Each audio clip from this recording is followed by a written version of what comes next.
Okey, Assalamualaikum warahmatullahi wabarakatuh. Bismillahirrahmanirrahim. Uh, Video kali ini kita akan membicarakan tentang khusus DAA 3323 berkaitan dengan control system. Saya membuat keputusan untuk memulakan rakaman video ini untuk memudahkan pelajar-pelajar mula kaji pembelajaran kita yang kita dah lalui lah di dalam kelas, supaya pelajar-pelajar boleh mengulang kaji pembelajaran kita yang terdahulu. So untuk khusus ini kita kena faham kita ada 10 jam kuliah, 10 jam kuliah, dan kandungan yang berkaitan adalah berkaitan dengan yang pertama, design process system. Okey, yang kedua, design logic control system. Kita ada design technical specification, dan kita ada carry out PLC programming. Ini kita akan buat dalam dua PLC lah, iaitu Omron dan juga Siemens Logo. Install control system, yang ini kita installkan untuk Siemens Logo, kita akan installkan dan kita akan bawa wiring. Commission control system, yang ini kita akan buat sekali dengan installation control system kita, dan juga yang akhir sekali iaitu maintain UPS system. So untuk maintain UPS system yang ni kita akan merujuk kepada nota-nota yang telah disediakan lah, sebab di dalam lab kita masih belum ada lagi peralatan berkaitan UPS, belum ada bateri dan sebagainya. Okey, itu berkaitan dengan CO pembelajaran kita untuk DEA 3323. Okey, so kandungan khusus yang kita dah ketahui tadi itu. So kita hari ini akan bermula menggunakan nota khusus kita yang sedia ada. Okey, nota khusus kita yang telah di-upload pada pelajar dalam Google Classroom. So diminta pada semua pelajar download nota ini, sebab nota ni agak lengkap lah untuk pembelajaran kita. So untuk pengenalan kepada sistem kawalan automasi. So sebenarnya sistem kawalan automasi adalah sistem yang digunakan dan yang berupaya mengawal suatu proses dengan pertolongan insani yang sangat minima atau tanpa insani. Insani ini merujuk kepada manusia lah, dan mempunyai keupayaan untuk memulakan, melaras, bertindak, memapar dan mengukur perma boleh ubah di dalam proses dan memberhentikan proses dan usaha mendapatkan keluaran yang diperlukan. Dan tujuan utama automasi ini adalah untuk meningkatkan kuantiti pengeluaran, memperbaiki kualiti keluaran dan mengawal kos pembelanjaan. So ini adalah definisi bagi sistem kawalan automasi. Kita boleh merujuk kepada nota-nota lain, nota lain juga menceritakan perkara yang sama, dan ada yang nota yang merujuk terus kepada PLC, iaitu peranti yang digunakan seperti dalam gambar rajah yang kita lihat sekarang. PLC jenama Omron, jenama Omron, seperti mana yang ada dalam lab kita. Itu adalah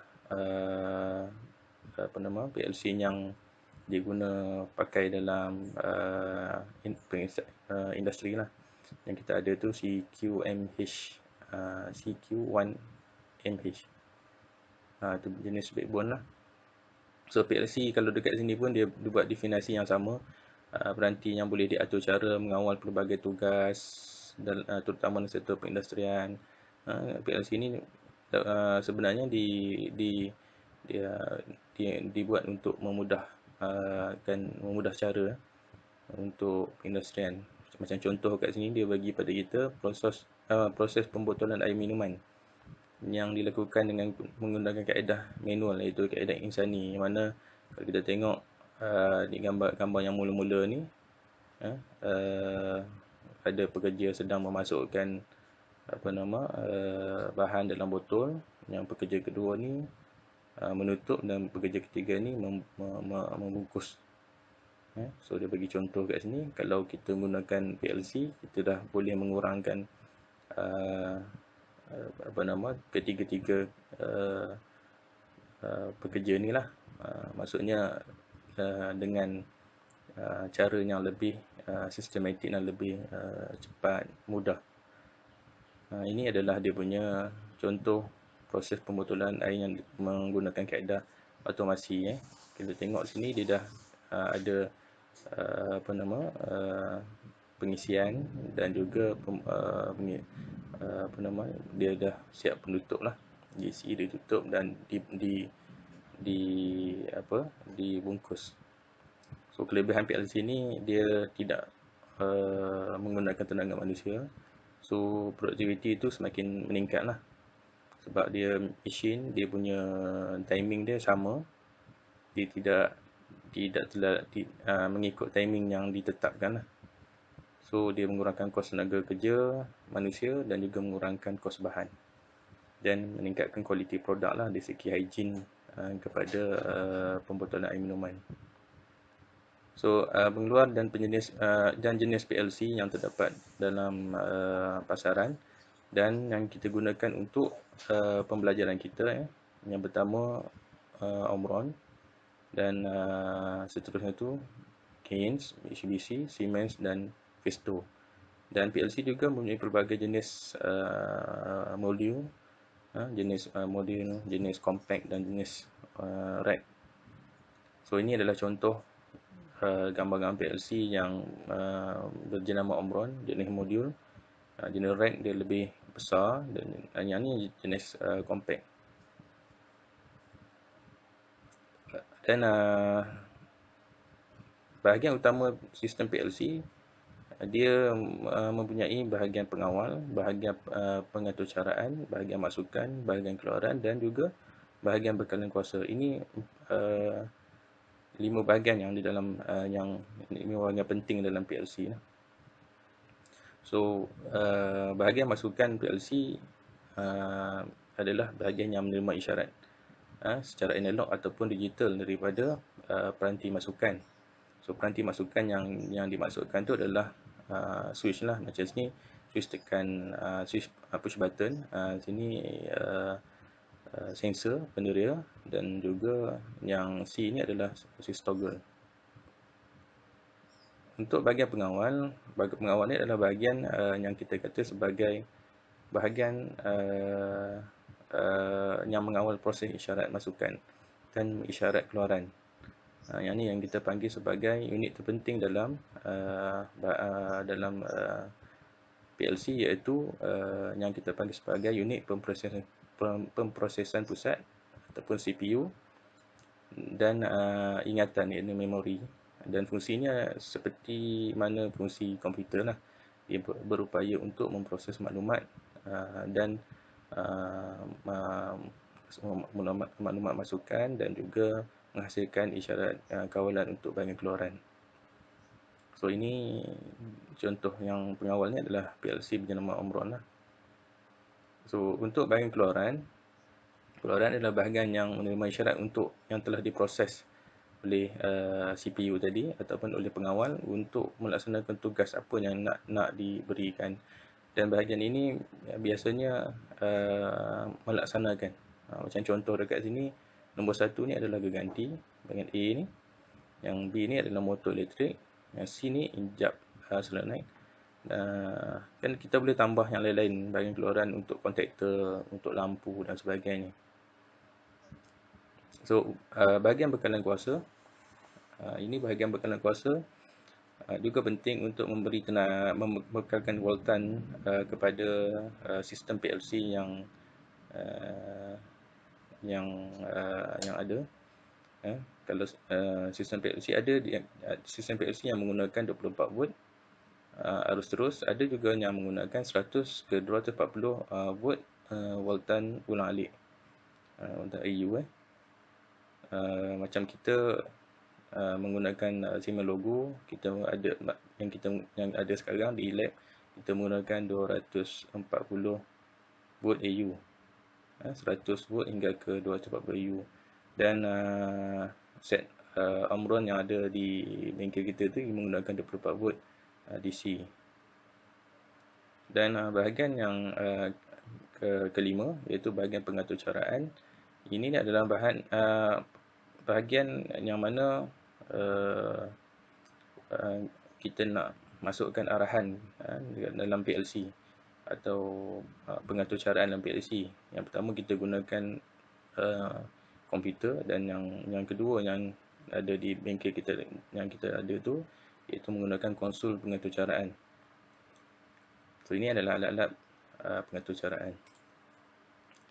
So berbalik kepada kepada sistem kawalan automasi. So sistem kawalan automasi industri ni dipecahkan kepada dua bahagian, iaitu yang pertama bahagian automasi tetap, iaitu fixed automation ataupun hardware control, yang mana yang ni adalah sistem kawalan yang direka untuk melakukan tugas-tugas khusus, yang mana fungsi litar yang ada adalah tetap dan kekal. Kerja yang rumit, jika kita gunakan kaedah ini, dia yang mana dia telah disediakan pada sistem, maksudnya dia tak boleh diubah. Dia dah ditetapkan. Contoh macam kalau kita tekan switch, lampu menyala, so tekan switch, lampu menyala, dia tak akan jadi benda lain. Dan kita ada bahagian yang kedua, iaitu bahagian automasi pemboleh atur cara ataupun automasi boleh lentur. Dalam bahasa Inggerisnya flexible automation atau programmable control system, yang mana automasi boleh atur cara atau automasi boleh lentur ini yang kita aplikasikan di dalam pembelajaran kita, iaitu yang menggunakan PLC, yang mana kita mengawal ataupun membuat satu tugasan kepada hasil keluaran PLC, yang mana kita nak masukkan pengubahsuaian pada atur cara kawalan mesin lah. So ini adalah dua bentuk sistem kawalan automasi yang ada dalam industri sekarang. So perbandingan antara automasi tetap dan automasi boleh lentur, jika kita tengok pada jadual ini, pada kegunaan automasi tetap ni, dia lebih kepada bentuk arahan ataupun arahan kerja yang khusus yang tak boleh diubah. Tetapi kalau automasi boleh atur cara, dia di sini kita tulis pelbagai lah. Maksudnya kita boleh pelbagaikan kaedah pengatur caraan ataupun pelbagaikan pengatur caraan yang ada lah. Kemudian kemudahan membuat perubahan. Kalau automasi tetap ni sukarlah, sebab dia dah fix, so dia tak boleh ditukar. So automasi untuk pemboleh atur cara ni, kalau kita nak buat sebarang perubahan, dia lebih mudah. So untuk penyelenggaraan untuk automasi tetap ni, dia agak sukar, sebab bila dia tetap, bila ada sebarang penyelenggaraan yang dilakukan ke atas mesin ataupun kerja itu, mungkin dia akan berlaku sedikit perubahan. So penyelenggaraan ni sikit sukar, kena pastikan kerja yang dilakukan ataupun automasi yang dibuat itu kembali kepada sedia asal. Tapi untuk atur cara automasi boleh atur cara, untuk penyelenggaraan dia lebih mudah. Maksudnya kita boleh set semula, ia mengikut kesesuaian. Keupayaan untuk automasi tetap juga, dia bergantung kepada reka bentuk dan pembuatan. Dia punya keupayaan, ada yang perlahan, ada yang laju. Tetapi untuk automasi boleh atur cara, dia sangat laju dalam dalam konteks sangat tinggi ni ataupun sangat laju ini, keupayaan dia ni bergantung kepada device-device yang berada yang kita gunakan untuk pengaturcaraan lah. So kelajuan, kalau ikut kelajuan, automasi tetap ni perlahan lah, dan automasi ini lebih kepada kelajuan ni kita kata mengikut apa yang disediakan lah. Kita nak buat perbandingan pun kalau kita perlahan laju ni mengikut apa yang ada pada sistem ataupun PLC tersebut, ataupun kita secara keseluruhan device yang disediakan. So kecekapan dari segi ekonomi, automasi tetap ni dia sesuai untuk sistem yang lebih yang kecil lah, yang kecilan. Tapi automasi boleh atur cara ni dia sesuai untuk semua jenis sistem. Okey, di bawah ni adalah contoh bagaimana kawalan tetap dan kawalan boleh atur cara. Jika kita nak bandingkan, inilah perbandingan dia. So kita boleh tengok beberapa perbandingan. Okey, di sini kalau kita lihat kawalan tetap dia seolah-olah macam ada satu bekalan kuasa dan ada dua switch. Okey, di mana kalau dalam bentuk ni, switch ni dalam keadaan kita kata normally open. So dalam keadaan N, dalam keadaan get N. So maksudnya kedua-dua switch ini perlu ditekan barulah mentol ini boleh menyala.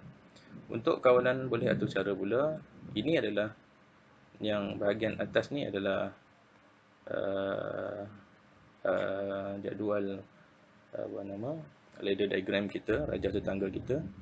So S1 sepatutnya kat sini ada penambahan S1 sepatutnya ni ada 5 digit lah, 0000, dan S2 0001, baru dia boleh jadi dua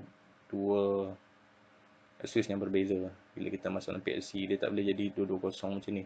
So ini pun sama juga, sepatutnya ada satu lagi kosong, ataupun seperti yang kita belajar sebelum ni, PLC kalau untuk jenis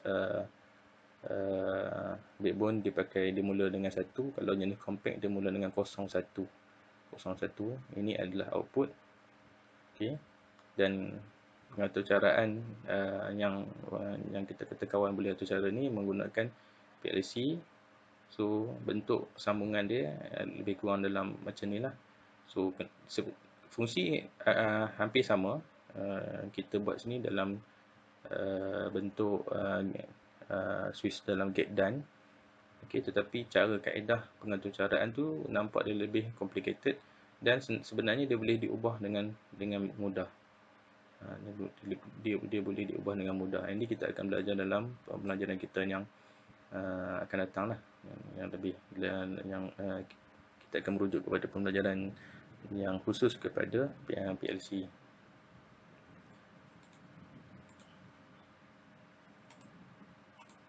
Okey, so kawalan tetap, ini pula perbezaan kawalan tetap yang dia berbentuk OR ataupun atau. Switch yang disusun secara selari, yang mana kalau switch 1 kita on pun mentor boleh menyala, switch 2 kalau kita onkan switch 2 pun mentor boleh menyala. Sama juga dengan kalau boleh atur cara, ini dia punya bentuk ladder diagram. So ni pun tak cukup juga dia punya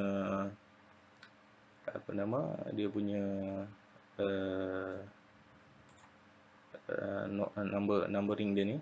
So kita kena betulkan nanti. Dia sebenarnya dia ada satu lagi nombor lah. Ni kalau macam ni S1 000, S2 0001. Ini pun sama juga tak cukup numbering dia. Patutnya ada 5. Okey. So yang di bawah ni adalah bentuk PLC lah yang disusun. Kalau tengok susunan dia sama je. Dia cuma diubah dari segi sistem dalaman. Sama ada OR ataupun N disusun dari segi dalaman. Sama je kat sini. Ini pun nampak bentuk yang sama untuk kawalan N dan O sama. Cumanya dalam PLC nanti kita ubah sesuai dalam program. So program tu yang kita ubah sesuai untuk jadikan dia sama ada O ataupun N.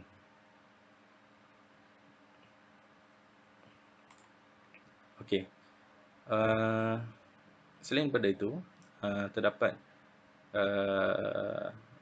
beberapa perkara lagi, iaitu berkenaan dengan tenaga kendalian. Tadi kita dah sebut tentang tenaga kendalian, apa yang mengendalikan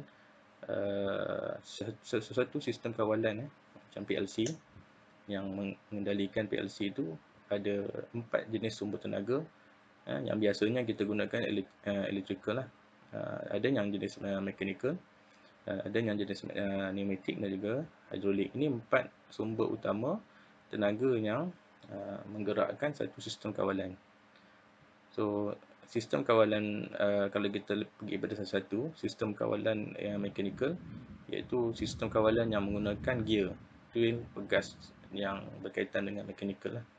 Dan yang untuk electrical, sumber tenaga yang digunakan dalam sistem arus terus seperti yang kita sebutkan tadi. Untuk PLC jenis Omron tadi, kita di bengkel kita gunakan 24 volt DC, dan untuk PLC jenis Siemens Logo kita gunakan 100 hingga 230 volt jenis AU, arus alik. Dan dapat 2 jenis penggunaan, iaitu 1 fasa dan juga 3 fasa.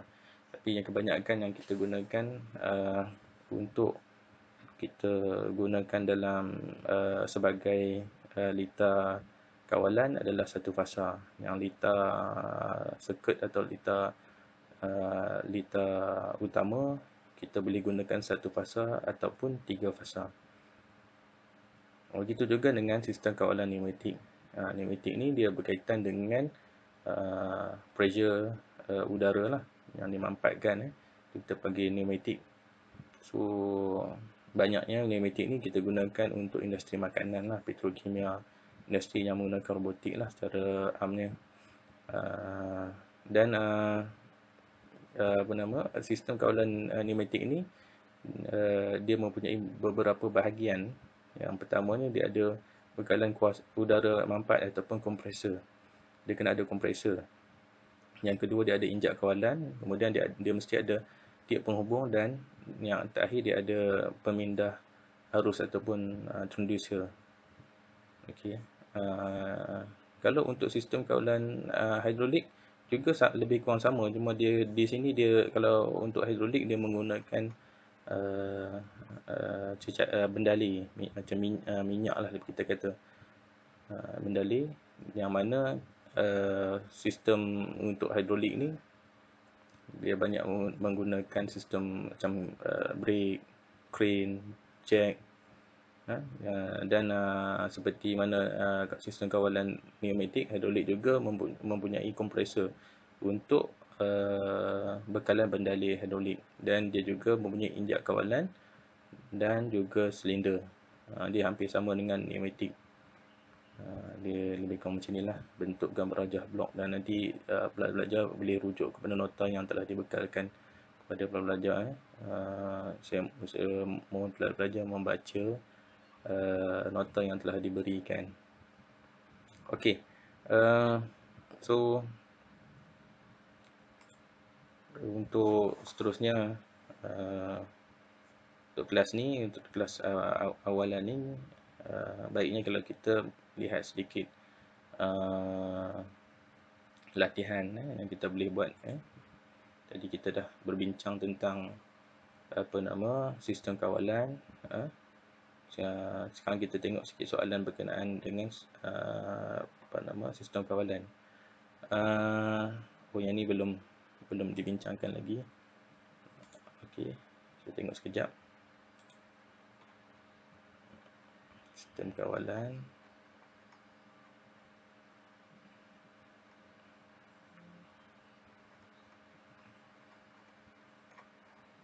Okey. So sini ada beberapa lagi yang kita perlu faham lah. So ada perbezaan antara sistem kawalan elektrik, pneumatik dan hidrolik. Jika dibandingkan antara ketiga-tiga ni, kecuali mechanical ketiga-tiga sistem kawalan ni, kalau ikut dari segi kebersihan, elektrik sangat bersih lah. Dia tidak menggunakan sebarang minyak dan sebarang berkaitan dengan udara ataupun pendali. Macam pneumatik juga bersih, tetapi dia perlu maintenance dari segi habuk dan sebagainya. Untuk hidrolik dia sedikit kotor lah, sebab memerlukan maintenance untuk menukarkan pendali minyak. Sebab minyak tu dia bila digunakan dalam sistem, lama kelamaan dia akan menjadi kotor lah.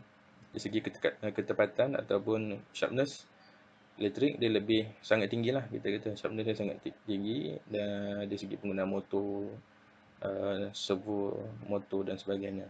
Untuk pneumatik, sistem ini jenis sistem yang lurus dan juga mempunyai jenis ketepatan jenis yang tinggi lah pneumatik ni.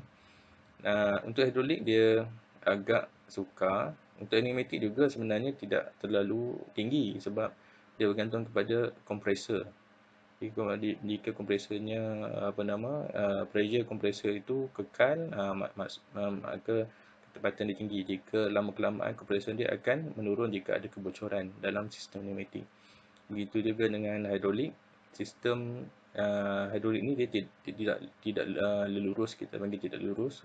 Oleh kerana yang demikian dia menyukarkan kawalan, dan sistem ni biasanya kurang tepat, sebab dia macam kita bincangkan tadi, yang saya cakapkan tadi, dari segi kompresor ataupun kawalan terhadap bendali ini, dia memerlukan pressure yang tepat. Tapi bila dia pakai berkaitan dengan hidrolik ni, pressure-nya mungkin tidak kekal, tidak sama. Dia tidak sama, jadi dia jadi kurang tepat lah. Boleh ulangan untuk elektrik dia sangat tinggi lah. Dia boleh ulang pada tempat yang sama. Pneumatik juga tinggi, hidrolik juga tinggi. Kos kendalian elektrik dia sederhana. Kalau pneumatik dia murah. Untuk hidrolik dia sedikit mahal sebab dia menggunakan bendali. Jadi bendali itu perlu ditukar. Berbanding dengan pneumatik, dia murah sebab dia menggunakan pressure udara. Dan elektrik dia memang menggunakan kendalian elektrik lah.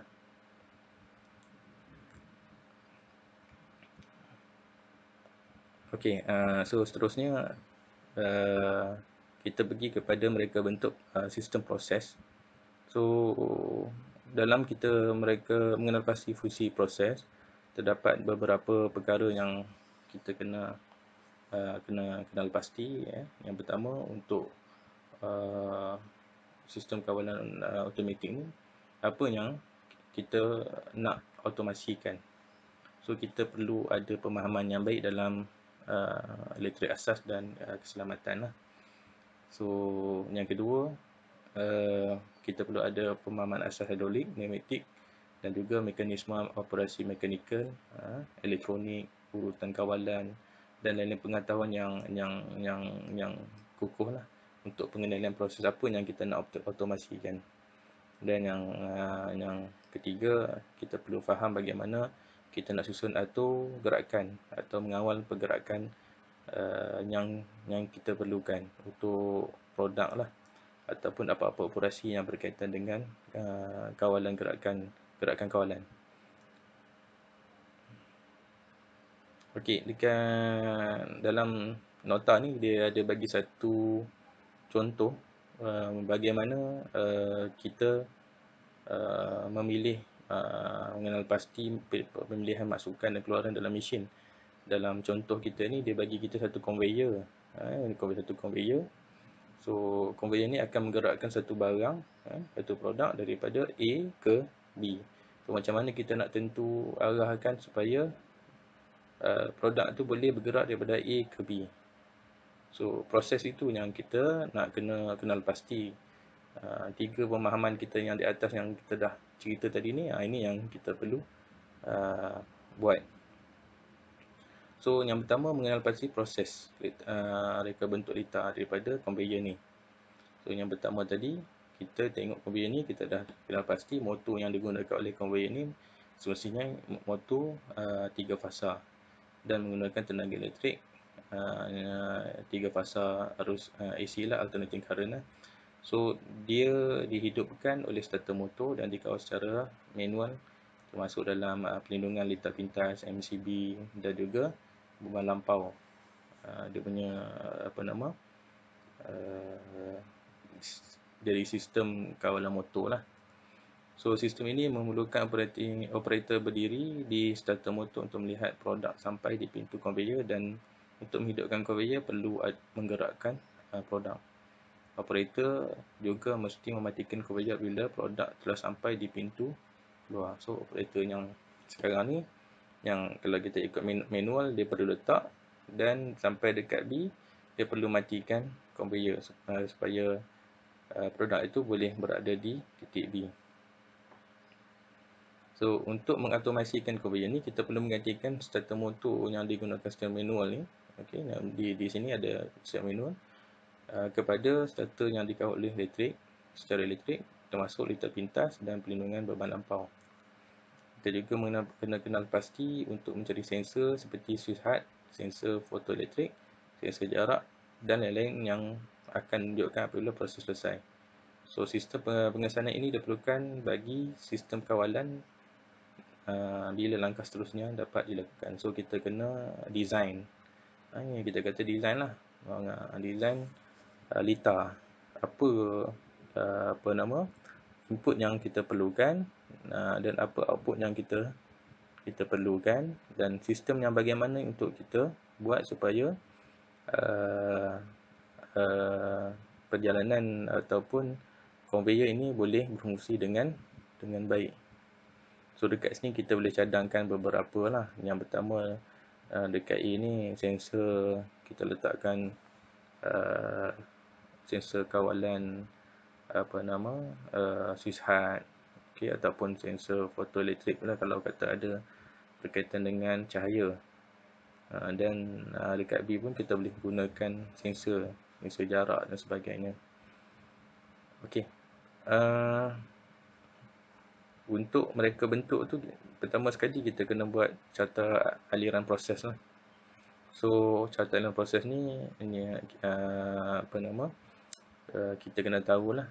So kita kena lukis carta aliran proses dulu. Yang dekat mula-mula ni, start dan stop ni, bentuk dia macam ni kat atas ni. Kemudian kita ada input output, bentuk dia segi 4 sengit.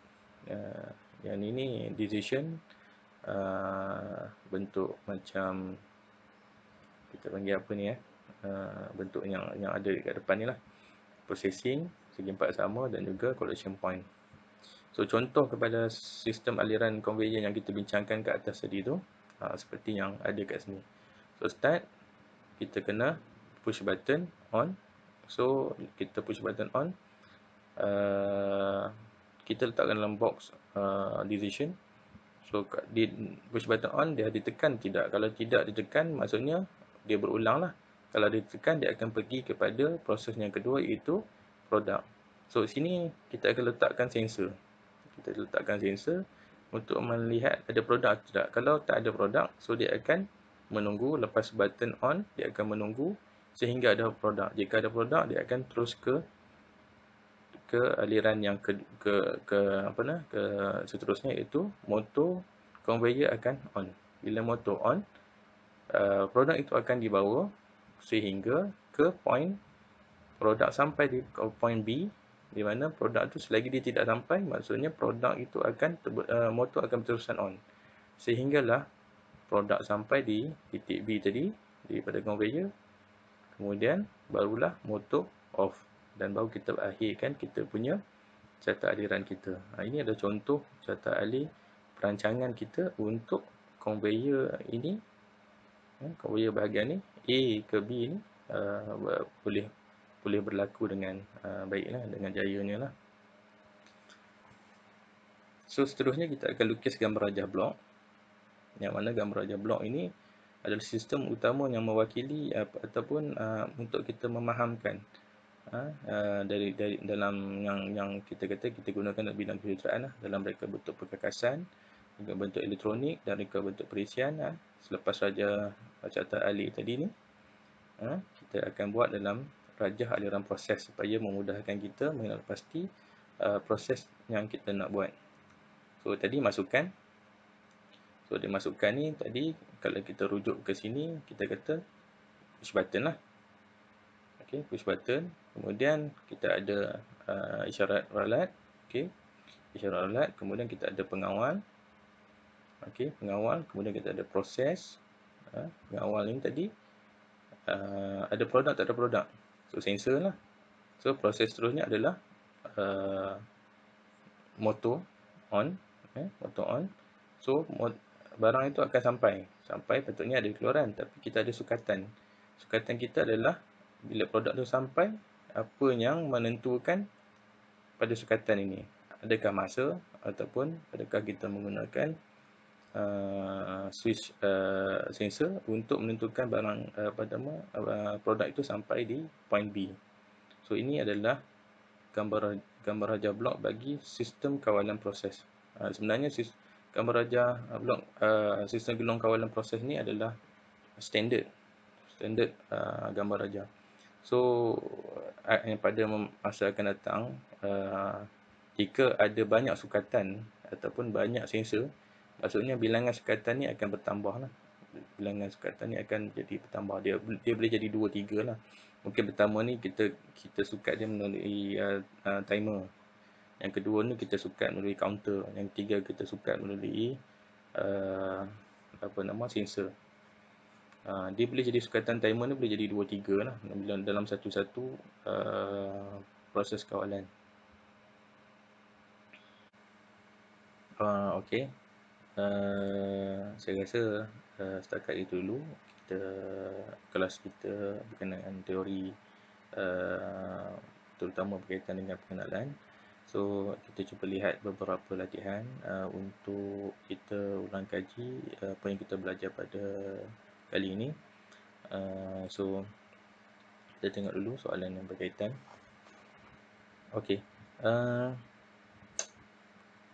Senarai yang soalan pertama tu, senaraikan sistem atau alatan yang menggunakan gegelung terbuka dan gegelung tertutup. So untuk memudahkan pemahaman, sistem gegelung terbuka ni yang kita panggil sebagai fixed fixed system, gegelung yang fix. Yang sistem gegelung tertutup ni, yang closed loop system ni kita panggil sebagai automasi yang boleh diatur cara. Yang ni yang fix, yang tidak boleh diatur cara. Yang ni yang fleksibel. So yang ni kalau biasanya kita panggil sebagai open loop system, yang ni kita panggil sebagai closed loop system.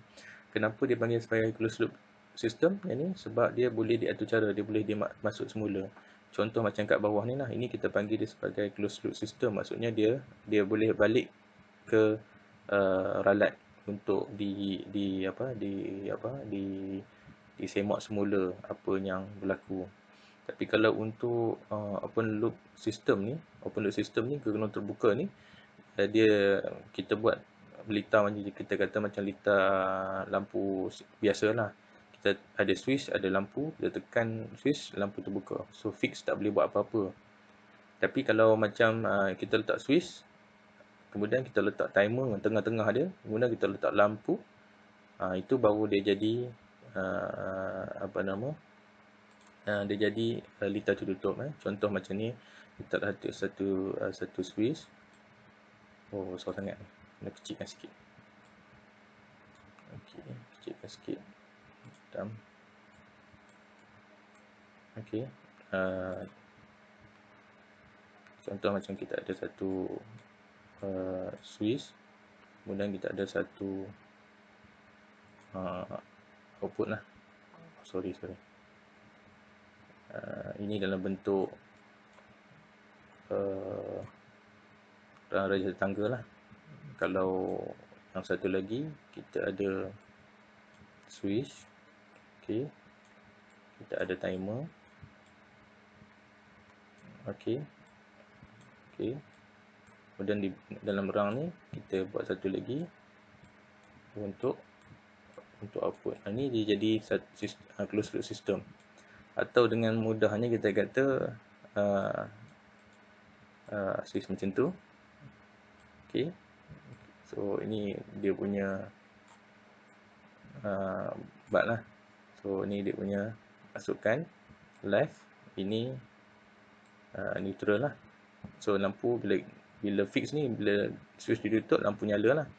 Kalau yang di tengah-tengah ni, kalau yang untuk litar tertutup ni, katalah ni ada satu switch kan, kemudian dia ada tengah-tengah ni kita letak timer. Okey, timer. Kemudian barulah kita letak bulb lampu. So beza. Okey. So bulb lampu ni dia akan jadi kawalan lah kepada litar tertutup ni. So kalau kita letakkan timer sini untuk beberapa second, so macam contohnya macam lampu traffic light. Traffic light ni dia berfungsi ada 3 jenis lampu, hijau, kuning, merah. So berapa lama lampu hijau nyala, berapa lama lampu kuning nyala, berapa lama lampu merah nyala. So dia ada kawalan ni, kita kata ni sebagai timer lah. Timer. So ini yang menjadikan dia sistem tertutup. Yang ni bila kita tekan saja, untuk sistem terbuka ni kita tekan je switch ni, lampu tu nyala. Bila kita tutup ataupun kita offkan switch, lampu ni akan padam. Itu beza antara sistem gelung terbuka dan juga sistem gelung tertutup. Okey. Untuk sistem gelung terbuka ataupun open loop system, selain daripada lampu biasa, kita boleh katakan yang kedua, contoh yang kedua adalah kipas lah. Kipas pun sama, dia tak ada timer. Okey, kalau ada timer tu pun timer yang fix. Kalau kita ada kat rumah, kita tengok kipas kita tu dia fix 4 jam, 8 jam, dia fix, dia bukan boleh diubah nak 30 second, nak 30 minit, tak boleh. Itu kita panggil sebagai sistem gelung terbuka. Okey. Yang kedua, yang ketiga, tak nak keluar pula. Yang ketiga tu kita kata soket outlet lah. Soket power kita yang dekat rumah tu, itu pun jenis open loop system. Untuk closed loop system, selain daripada lampu traffic light yang kita bagi contoh tadi, kita boleh katakan mesin basuh ataupun setrika sebagai contoh peralatan yang menggunakan sistem gelung tertutup. Macam setrika dia dipanaskan, kemudian dia ada sukatan dia adalah suhu jika melebihi dia akan stopkan suhu, dan dia akan kekalkan suhu mengikut sensor haba dia lah. Itu kita panggil sebagai sistem tertutup, dan haba tu kita boleh setkan. Kita nak berapa panas, kepanasan tu boleh disetkan. Sama juga dengan mesin basuh. Mesin basuh kita mempunyai beberapa kali ulangan. Contoh macam mesin basuh kali pertama tu dia basuh sabun, kemudian dikeluarkan air, kemudian dia masuk. Dan kita boleh setkan kandungan air, kita boleh setkan jenis basuhan, nak speedy atau nak biasa, normal dan sebagainya. So itu juga adalah yang kita boleh katakan dalam sistem gelung tertutup atau closed loop system. Dan contoh yang ketiga, peralatan yang menggunakan closed loop system adalah pendingin udara, penghawa dingin, penghawa dingin, aircon. Dia juga menggunakan sensor dan juga timer. Kita boleh setkan berapa darjah Celsius yang kita nak, 26, 25, 24 hingga 16 darjah Celsius suhu sejuk yang kita perlukan. Sama juga dengan heater atau shower, kita boleh tentukan kepanasan air yang kita nak. Dan juga kalau penghawa dingin ini atau aircon ni, kita boleh tetapkan masa. Okey, ini adalah untuk kefahaman pelajar bagaimana nak membezakan open loop system dan juga closed loop system. Dan seterusnya, yang kedua, ini adalah yang kita kata standard closed loop system. Standard yang kalau kita belajar control system, inilah standard dia punya block system dia. Okey, dia mesti ada masukan, dia ada ralat, kemudian dia ada pengawal, dia ada proses, kemudian dia ada sukatan. Sukatan. So sukatan ni tadi kita dah bincangkan dalam kelas tadi. Sukatan ni boleh jadi dalam bentuk timer, okey, boleh jadi bentuk sensor haba, sensor, dia pelbagai sensor lah. So ini adalah untuk